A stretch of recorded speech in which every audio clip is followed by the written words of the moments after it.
Welcome to the Big Change the Film interview series, and my name is Jason Cohen. I personally have lost over 120 pounds, and every week I chat with inspiring individuals who've also lost significant amounts of weight, hear their stories, and pass along some of that inspiration to others. Including today's guest and myself, the total pounds lost is now up to 12,587 pounds. If you've been enjoying this interview series, there's a couple ways that you can help support it. Number one is free, and that's by rating us on iTunes. Just going into iTunes, finding the podcast, giving us a great rating. That helps others to find out what I'm doing, to increase visibility, and for others to hear these stories. The second is I sell t-shirts through the website, bigchangethefilm.com, and 100% of the profits from those t-shirt sales go back into the interview series as well as the film. This week's guest is Marc Ramirez. Marc told me that for most of his life, he was a bigger guy. After college, Marc's weight began to rise, and eventually he found himself on 5 different medications, including 2 shots a day for diabetes, meds for high blood pressure, and high cholesterol. Marc's entire family struggled with diabetes, including his mother struggled with it for 33 years.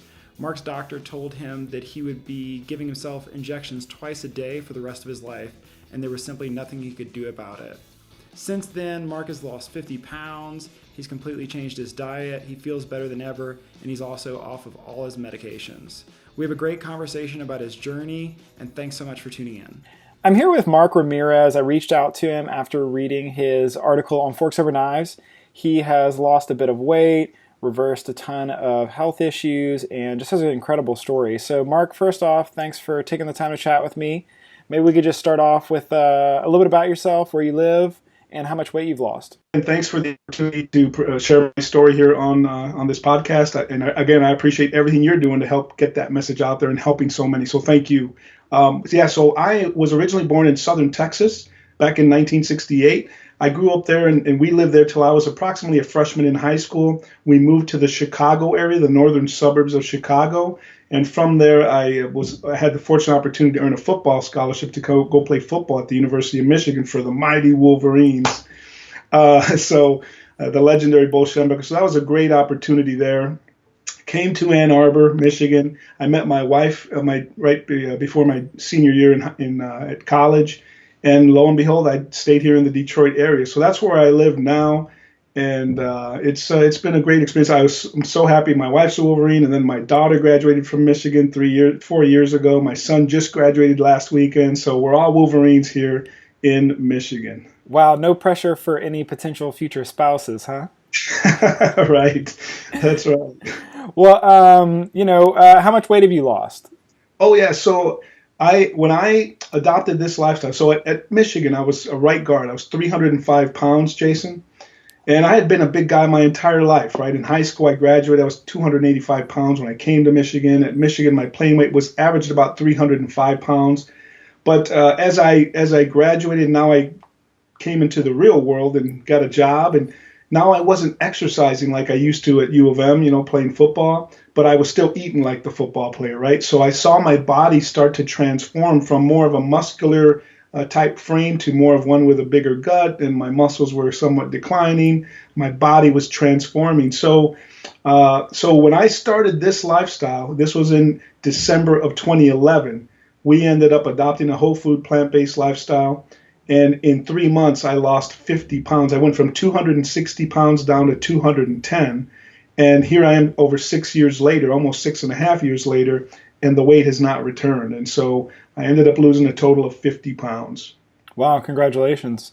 Yeah, thank you. So, you said you grew up a big guy. I think from what I read, it sounds like you grew up also in a big family. Were you always big? Was everybody around you big? What was childhood like for you? So, as I grew up, I was always on the bigger side. And typically as an offensive or defensive lineman in football, you don't worry about weight. I wrestled for a couple of years in high school, actually 1 year in high school, and I was a heavyweight. So everything I've done as it pertains to sports, if I was playing in track or participating in track, I was throwing the shot put or the discus. I wasn't running the 40-yard dash, right, or the 100-yard dash. So all of my life growing up, I never really had to worry about weight. In fact, I did want to be on the bigger side because I was on the offensive or defensive line, and you don't want to get pushed around. You want to be bigger and stronger. And so typically I grew up being a bigger guy. Yeah, it's almost like you were rewarded for the weight, or it was something to be aspired to. Correct. That's exactly right. Yeah. So, you get out of college, you're used to having a furnace that you had to feed nonstop because you were constantly working out. And then, you stop working out. What happened from there as your body began to change? Did you put on the weight really quickly? Is it something that you tried to combat or anything, or was it? So slowly but surely, as I began to not exercise at the intensity levels, that we did in college, I saw my body start to transform, right? So again, I'm 305 pounds playing at Michigan, and slowly but surely, I see the muscles starting to shrink and my gut starting to, get bigger, my cheeks getting bigger. So my body is transforming as I'm going through this process. And as I look at it, as I look back now, I remember in 1997, so it was approximately 7 years out of college, and I share some photos on our website and in social media, but you can see my body now. My gut is a lot bigger. My cheeks are a lot bigger. My muscles, yeah, I still have some, of course, but I'm not the same physique or build that I was before because I'm simply not working out nearly as much, and I'm still taking in a ton of calories and a ton of food. And so that was 1997. I'm approximately 280 pounds. If you fast forward, Jason, to 2002 or 12 years out of college, that's the year that I was diagnosed with type 2 diabetes. So I'm probably right around that time, about 280 pounds, between 280, 270. That's where I was fluctuating for the longest time. And you fast forward another decade to 2011, early 2012, when I started this lifestyle, I was 260 pounds. So I had lost a little bit in that time. And what's interesting is I look back to this decade of being sick. I had tried counting carbs, counting calories, portion control, exercise more, eat less. I tried all those tactics similar to all those diets that we see out here, paleo and Atkins and keto. And you hear all these crazy things that people are doing, and they're counting a million things, calories and carbs. And it's just amazing to me. So I had tried all those tactics, and while some of them I did, the counting carbs and counting calories, of course, if you take in less calories than you normally do, you're probably going to see, some weight reduction. And I did, and you feel better. But the one thing that I realized is, as I was sick for a decade, I was diagnosed with diabetes in 2002. That's the same year that my mother passed. And I don't know, you asked a minute ago about my family. I come from a big Mexican family. So there's 8 brothers and sisters in my family. And everybody, Jason, all of my brothers and sisters, including my mother, everybody's battled with diabetes with the exception of one sister. So when I look back at my family and the devastation that chronic illness has caused, my mother suffered with diabetes for over 33 years. She had 2 heart attacks. She had a kidney transplant. She was legally blind for many years, many, many years of dialysis, high blood pressure, high cholesterol. And ultimately, Jason, she had to go into the hospital in Chicago because she had 2 of her coronary arteries were blocked. She needed a double bypass.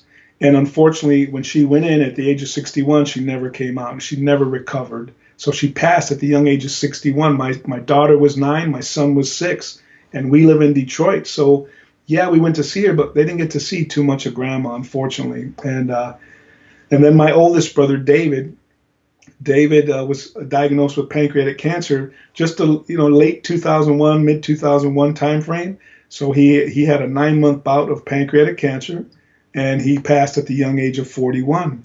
Now, David was diabetic for approximately a decade, high blood pressure, high cholesterol, many of the same things that resonate throughout my entire family. My twin brother, we just turned 50 in January of this year, of 2018.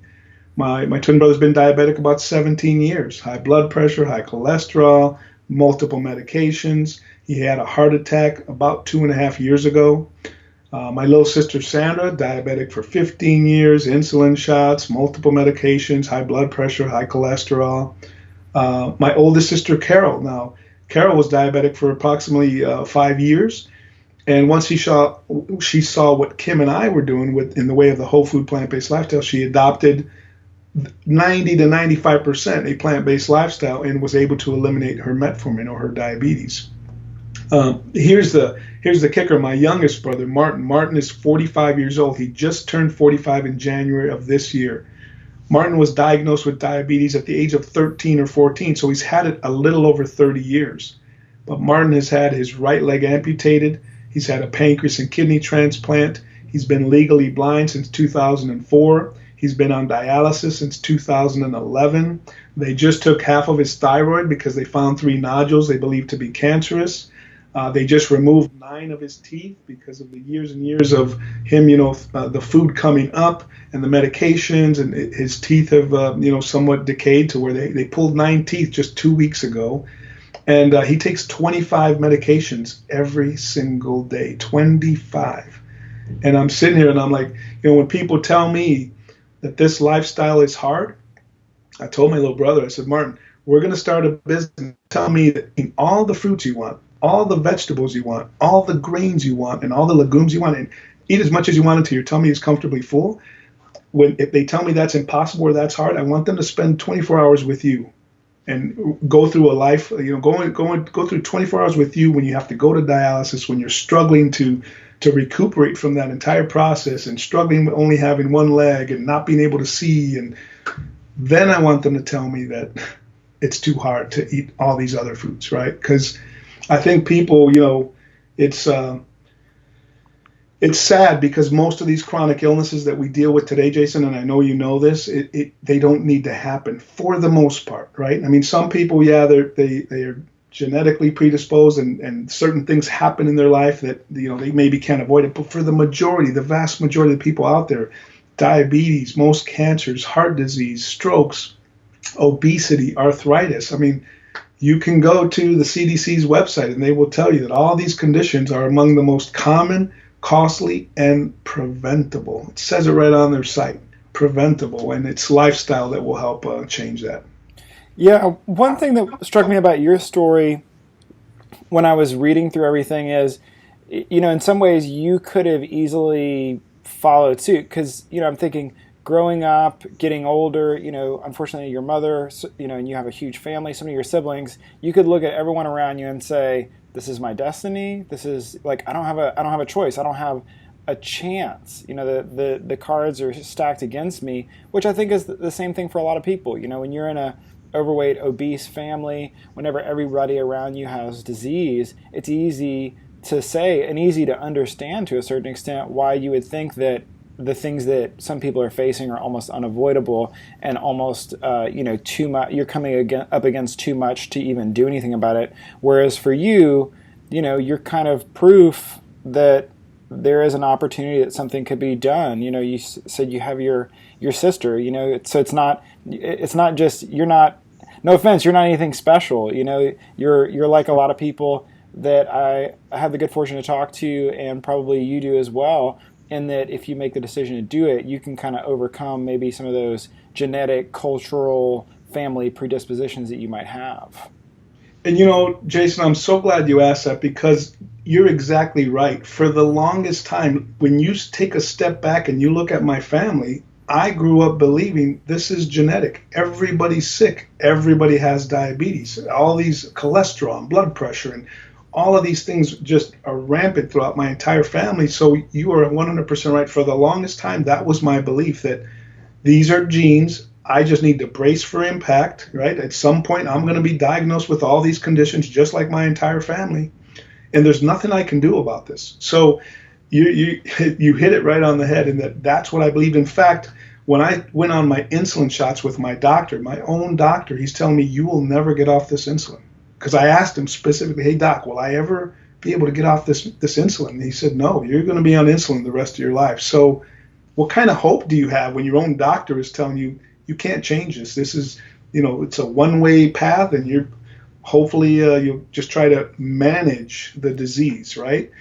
And we try to tell people, look, I know genes are, we hear some of the doctors talk about this, how genes, there are genes that are more like, they're dictators. Hey, your eye color, your hair color, we're not going to be able to change that. But those genes that pertain to chronic illness, and many of those genes you can actually, suppress and actually have them not show up. Epigenetics, right? The study of gene expression and how our lifestyle is going to dictate more what happens from a health perspective in most cases than our genes. It's what we're doing every day smoking, exercise, drinking too much, and eating the wrong foods. And we're eating, every day, multiple times a day. Most people are. So if we can learn and wrap our arms around the idea that food is what's killing us, but it can also be what saves us.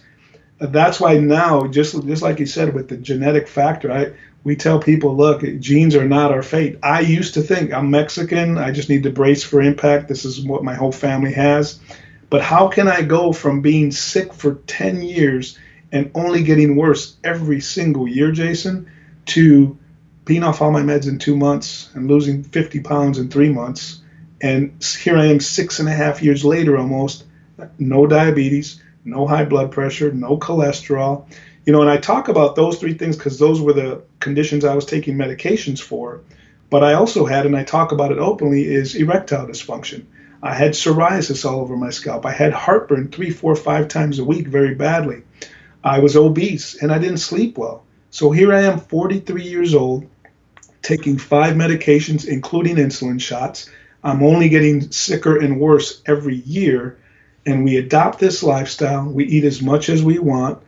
And in a couple months, I'm off all those meds. In 3 months, I shed the pounds. And here I'm 6.5. So it's a message of hope, Jason. And it's exactly what you're doing too, trying to get this information out there so people can wrap their arms around this idea that it's the food and our lifestyle that we need to adjust and change. And don't think you're going to be missing out. This is a lifestyle of abundance. I mean, I tell people, look, sometimes I might have 6 meals a day. But guess what? It's all plant-based. It's all low in fat. I'm not eating all the cholesterol, all the saturated fat, all the casein, all these foods that have all this negative baggage wrapped around it, meaning the animal foods or animal products. And instead, we're jam-packing our body every meal full of vitamins, fiber, phytonutrients, all of the greatness that will help our body thrive, and none of the stuff that helps deteriorate our body. Yeah, so that's all great. To go back a little bit, give me an idea, because you kind of, you kind of glazed over it, you hinted at it, but give me an idea of your picture of health or lack thereof, whenever you were, kind of at your worst. Can you kind of go through, in detail the things that you had that were, as far as ailments, medical things going on and the medications you were on for them? Yeah, so my medications, I was taking 2 insulin shots a day, Lantus insulin shots. I was on 1,000 milligrams of metformin for diabetes. I took that twice a day. I was also on Januvia. This is the medication that forces your pancreas to secrete more insulin to help your diabetes condition. So I was taking 1 pill of those a day.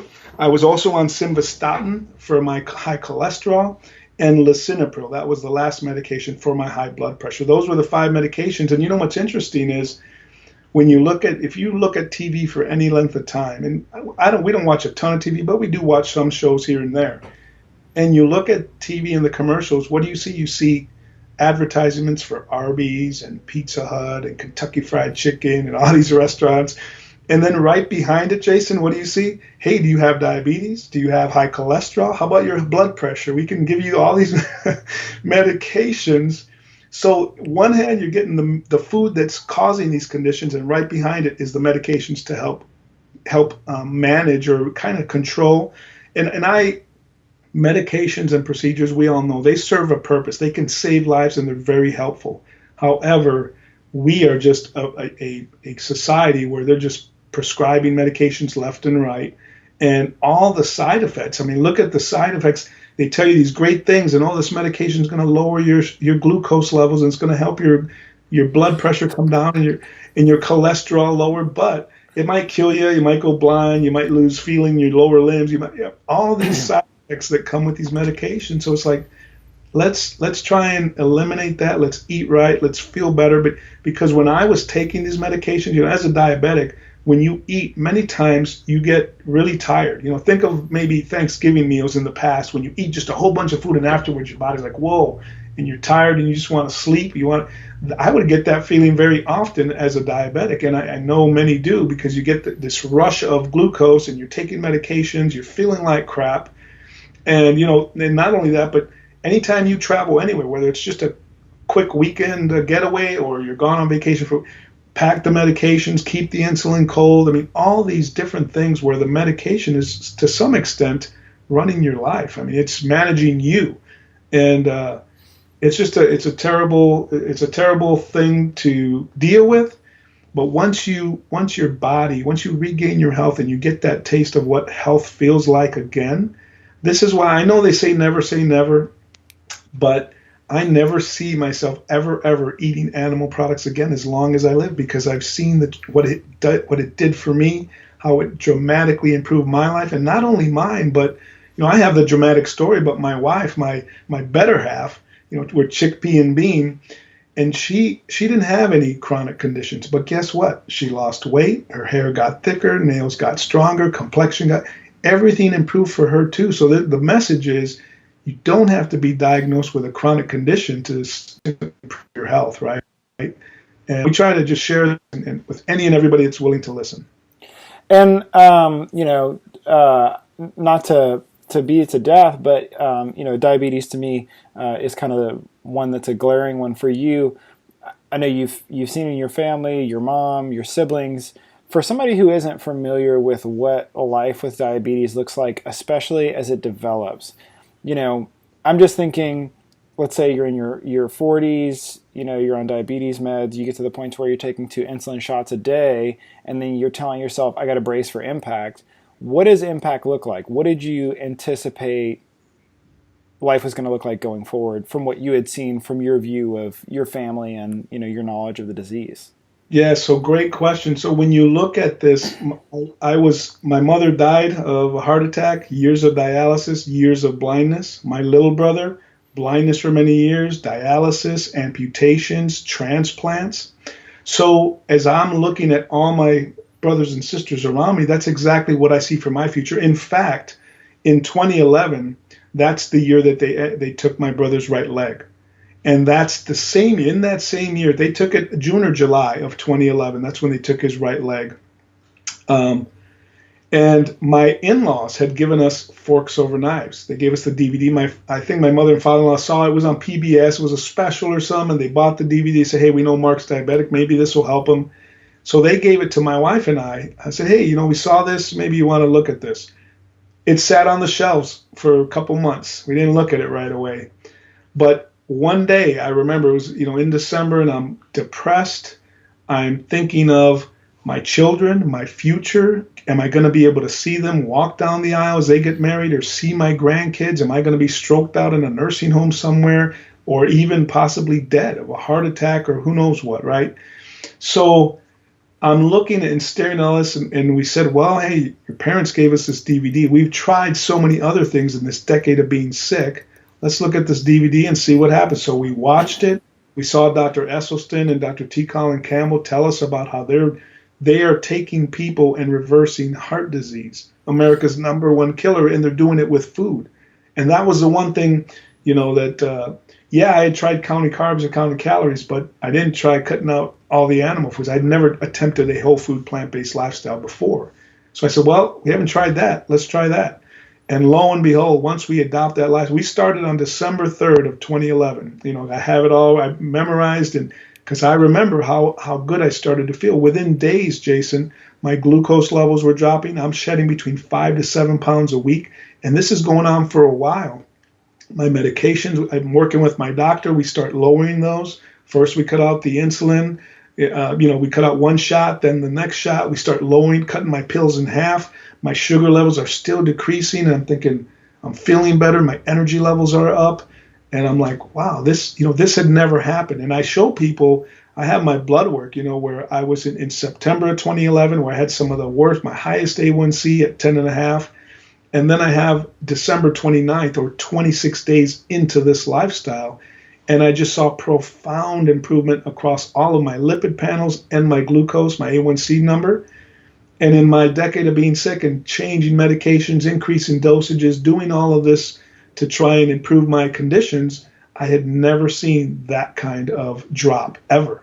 And so to me, that was the aha moment. Like, okay, you're feeling better, energy levels are up, your glucose levels are coming down like crazy, you're getting off your meds, just keep going, and let's see what happens. And it's just this renewed energy.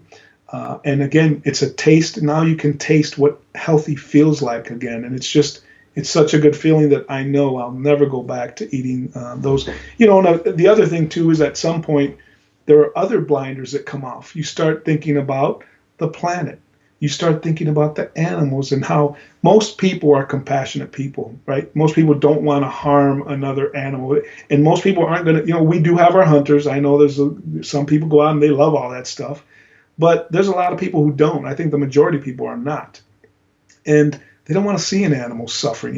If you see a dog who's getting abused on the side of the street, I bet you a lot of people would stop and try to stop that from happening. But yet we let the chicken and the pig and the cow just get, treated very, very poorly and basically being raised just to be killed to put on our plate, and we think nothing of it. So these blinders come off too, and also reinforces the fact on why this lifestyle, really it's three-pronged. It's your health, it's the animals, and then it's the planet. And all those three pillars improve dramatically by you not eating animal products.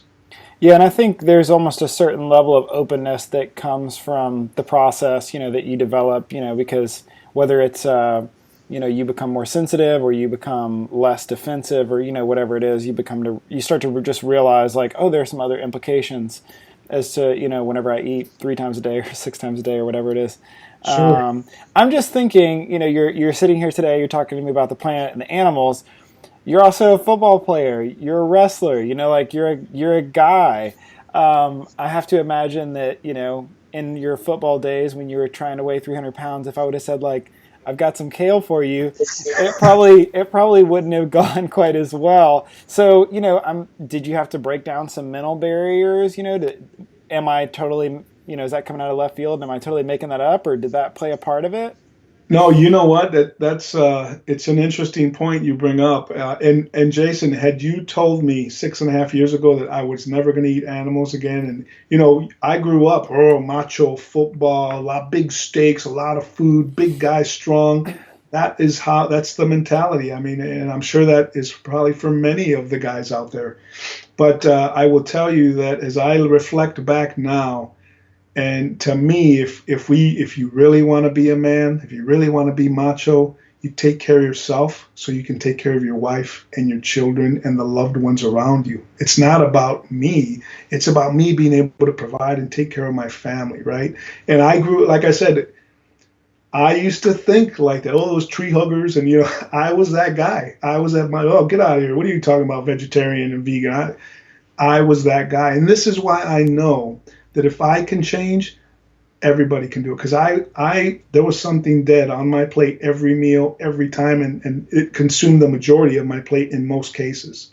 And when I look back now, I drive down the street and I see these gentleman club billboards, and there's this voluptuous female up there, and they got a piece of steak saying, we got some great steak at this such and such a club, right?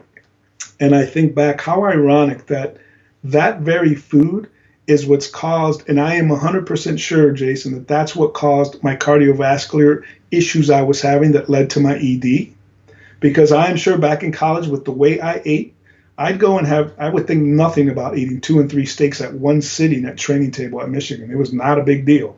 2 and 3, I might have a little bit of vegetables or a little bit of fruit, but the majority of my consumption was coming in the form of animal products, and I thought nothing of it. But I am sure that back then, the way I was eating, that's ultimately what led to me having my ED. I mean, and I talk about this openly, Jason, because I want guys to know, again, the macho, right? Hey, macho man, and I'm a big, strong guy. And then in the bedroom, I'm not able to perform. What kind of macho guy is that, right? I have to pop pills? No.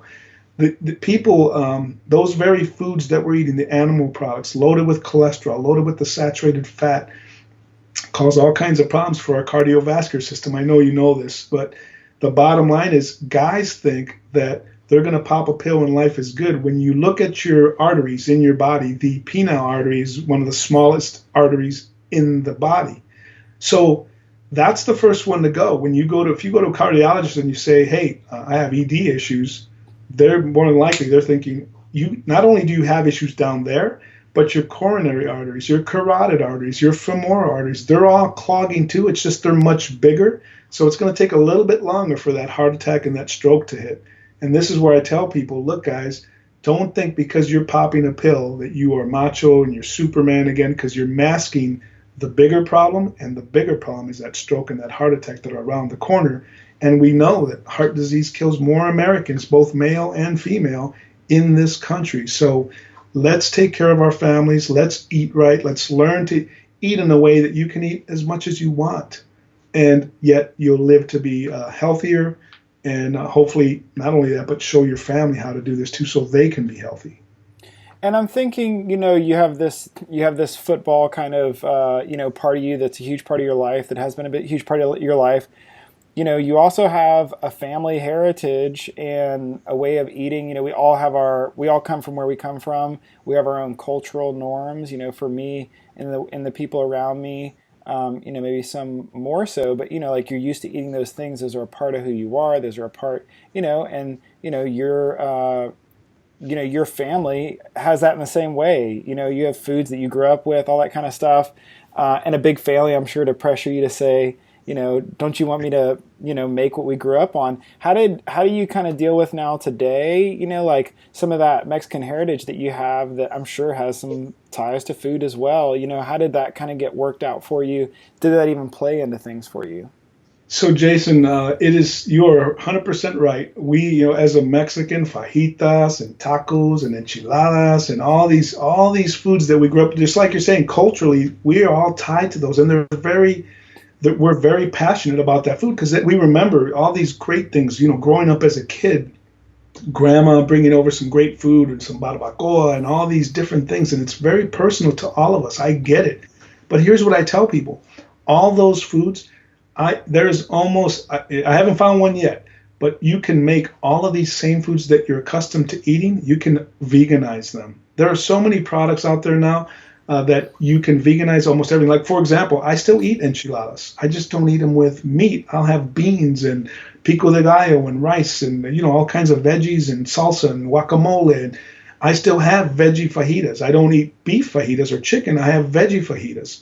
And so they steam up all those veggies. They throw all the same spices on top, but they're eliminating the oil. They'll steam them. And then I'll put, a corn tortilla. I'll throw a bunch of veggies, some salsa, some beans, some rice, some guacamole, some jalapenos, and I'll sit there and eat 7 or 8 of those bad boys. And so I tell people, look, you can still eat the same foods. Whether it's Italian, you can, the pasta, and, steam some artichokes and some mushrooms and some asparagus and broccoli and throw it all in there with some, crushed red peppers. Minestrone soup many times is vegan at a lot of restaurants, or you can make it vegan.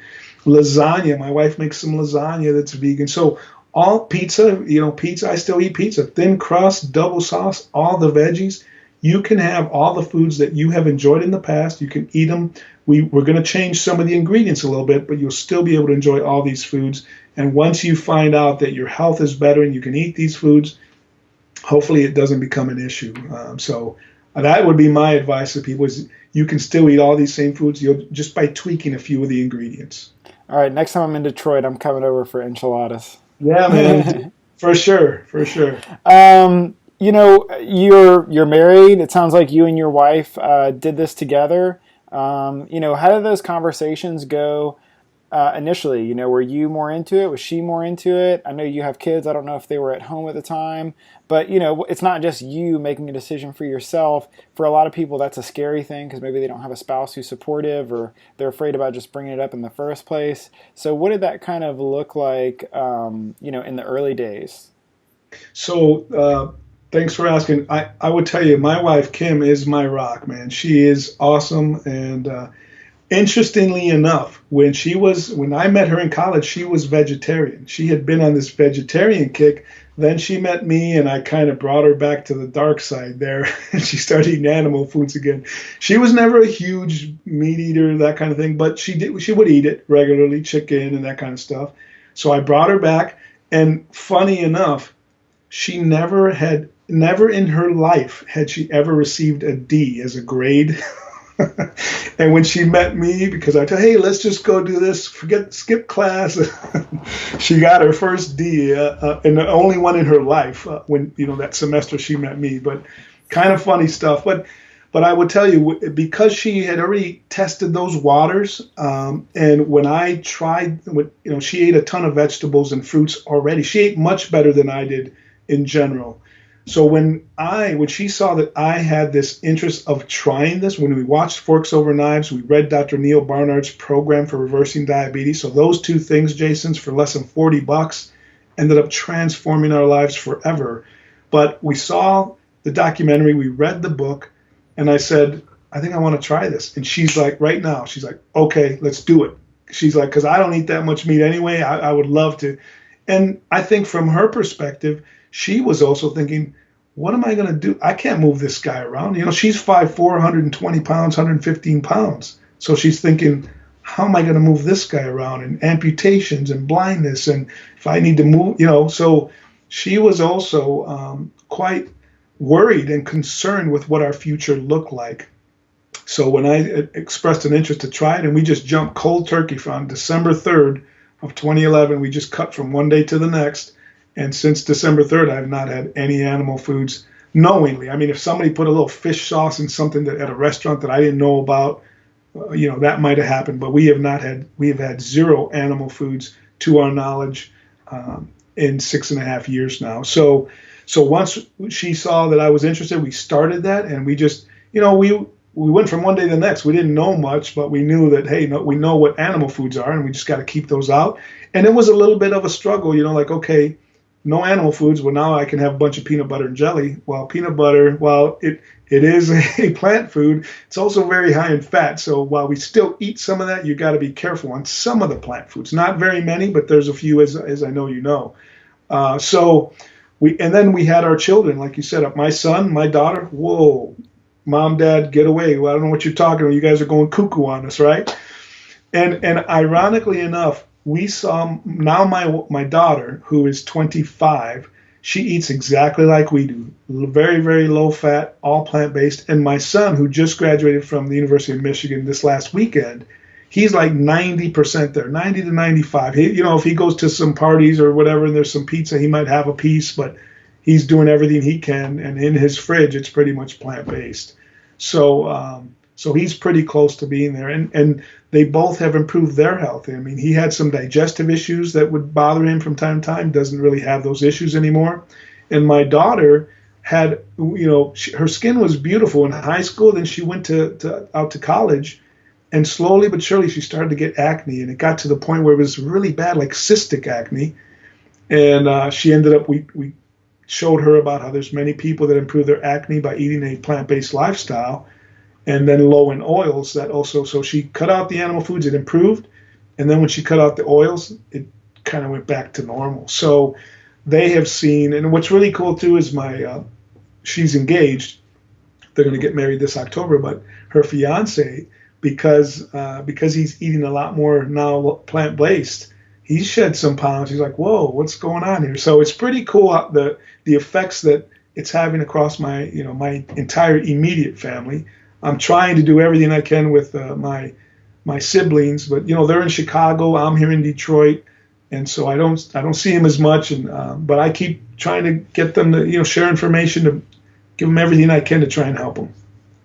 Yeah, and looking back, is there anything about this journey that has surprised you that you just when you first started 6+ years ago you just didn't expect?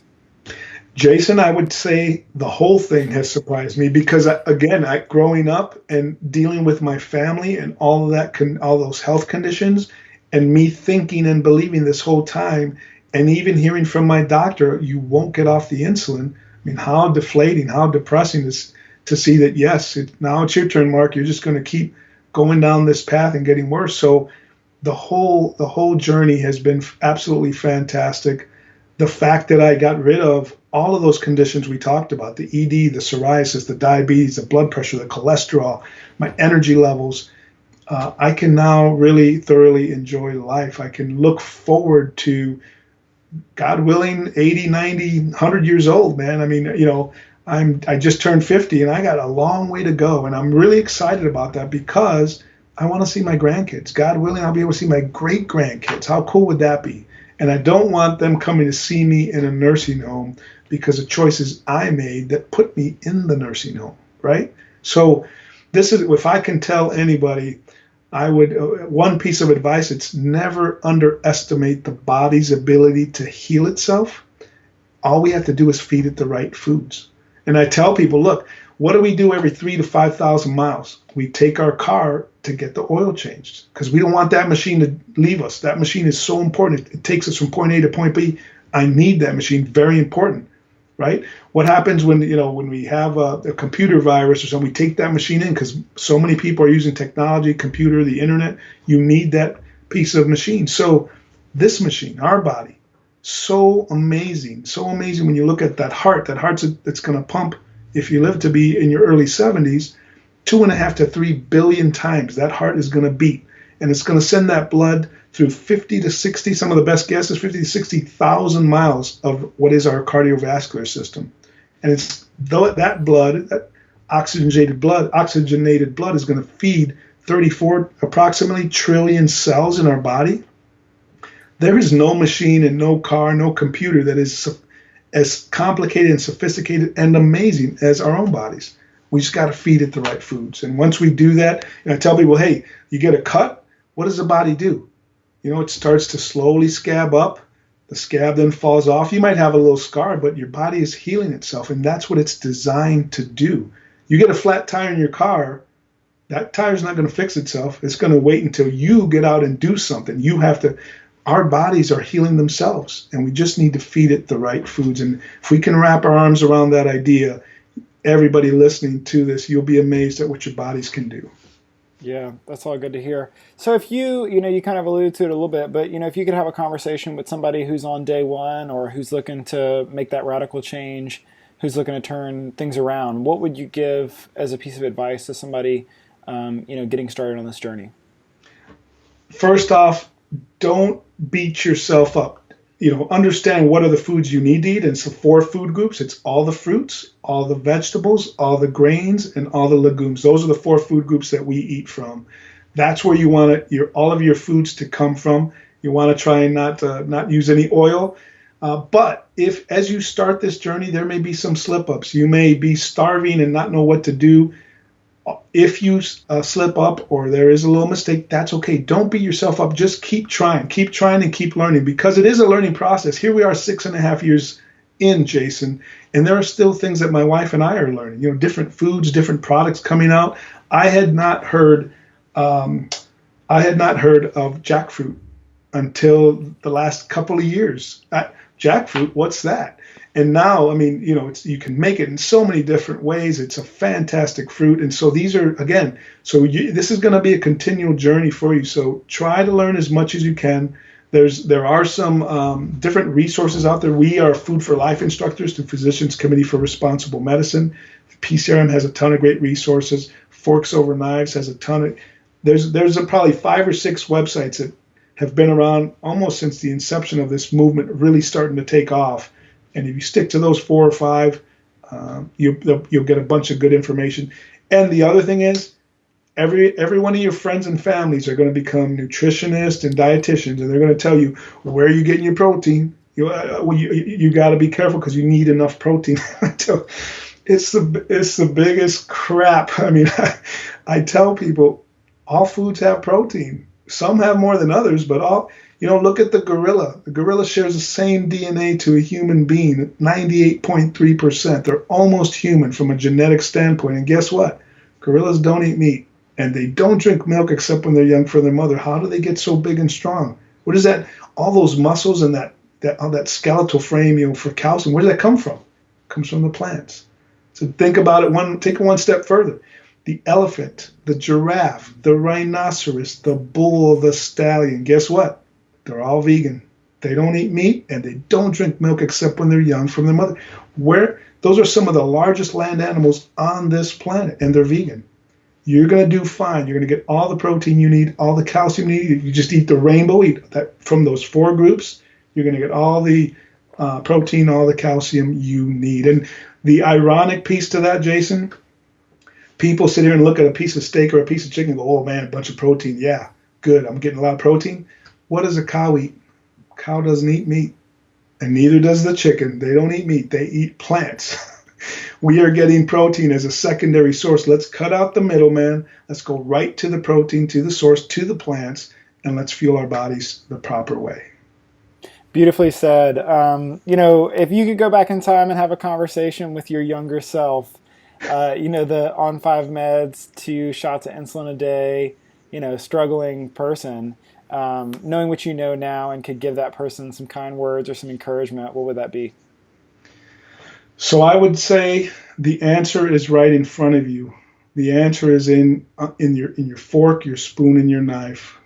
If you can understand and wrap your arms around this idea that food is what is killing us, but it can also be what saves us, then let's do it. Let's fix the foods. That would be the best advice that I can give anybody. And I get it. I ate those foods for 43 years. I'm never going to tell anybody they didn't taste good. However, they were killing me. They were killing me, and every year I was getting worse and worse. And everybody's looking for this magic pill and this magic procedure. And what have we learned? We have more pills and more procedures right now for diabetes and cancer and heart disease. And guess what? Diabetes is rampant and still dramatically increasing every year. It's going up and up. So what is that telling us? Medications and pills are not the answer. It's a Band-Aid to make you feel good about the fact that your glucose levels are lower or your cholesterol levels are lower, but you're doing zero to help that heart attack and the stroke because you're still eating all the wrong foods. It's a false sense of security, and this is what people need to understand. I'm sorry, I don't know if I rambled on too long with just one thing. No, that's great. Yeah, no, it's all true. It's all good information. And then lastly, what's the best way for people to reach out to you, connect with you if they'd like to, they're hearing things that resonate with them? Yeah, so thanks, Jason. So our website is chickpeaandbean.com. We have a ton of free resources, a bunch of good information out there, recipes. We have a free newsletter that we put out once a month. We're not one of these organizations that's going to send you a million emails every month. We send one newsletter, maybe 2, but that's it. And it's just talking about events and happenings and tips and tricks that we've learned. On Facebook, it is Chickpea and Bean. We're on Instagram. We're on Twitter. So we're on all the social media platforms, and it's all Chickpea and Bean. And we'd love to have you join us and follow us. And certainly, if we can do anything to help, just reach out. Okay, awesome. Well, I'll include a link to that. And Marc, again, I appreciate the time, everything you're doing. Congratulations on everything. I have no doubt you'll look forward to sharing old age with your wife and your kids and grandkids and maybe great-grandkids. So yeah. I'm thrilled for you, and I'll look forward to eating your enchiladas one day. That's right, Jason. Thank you for what you're doing and continuing to get this message out here. Very, very important. We appreciate everything you're doing, sir. Thank you. Thank you. All right, we'll catch up soon. Thanks again. Yeah, take care.